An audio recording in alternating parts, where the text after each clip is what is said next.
મારું નામ વિજયભાઈ રામભાઈ બાલસ, ગામ કાલેજ, તાલુકો માંગરોળ, જિલ્લો જુનાગઢ. ઓકે, કેટલા સ્પ્રે થયા આમાં? આમાં સાહેબ અત્યારે 2 સ્પ્રે થયા છે. બરાબર. કેટલા દિવસની મગફળી થઈ? મગફળી મારી 70 દિવસ આસપાસની છે. ઓકે, તો તમને બાયોશરનું પરિણામ કેવું લાગ્યું આમાં? બાયોશિયરનું પરિણામ મને સાહેબ બહુ બેસ્ટ પરિણામ મળ્યું છે. ઓકે, બેસ્ટ કેવી રીતે કહી શકાય? બેસ્ટ એવી રીતે કહી શકું કે મગફળીમાં મને પૂરેપૂરું ફ્લાવરિંગ મળેલું છે. ઓકે, બરોબર. પછી પૂરેપૂરા જે એનો વિકાસ ગ્રોથનો છે એ હું કહેવાથી તમે નહીં માની શકો, પણ આ મારી મગફળી છે. બરોબર. હાજી. આમાં તમે ફ્લાવરિંગ જોઈ લ્યો, મગફળીનું ફ્લાવરિંગ જોઈ લ્યો. ઓકે, બરોબર. આ રિઝલ્ટ મને બાયોસોરથી મળ્યું છે.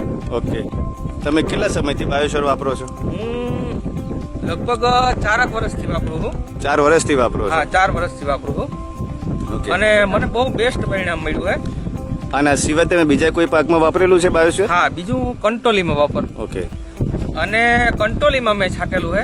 ઓકે, કંટોલીમાં કન્ટિન્યુ વાપરું છું. હું દર 15 દિવસે એક વખત છંટકાવ એમાં કરું છું કંટોલીમાં. ઓકે, અને કંટોલીમાં મને કંટોલાની સાઇઝ, એનો કલર, ફ્લાવરિંગ બધું રિઝલ્ટ મળ્યું છે મને.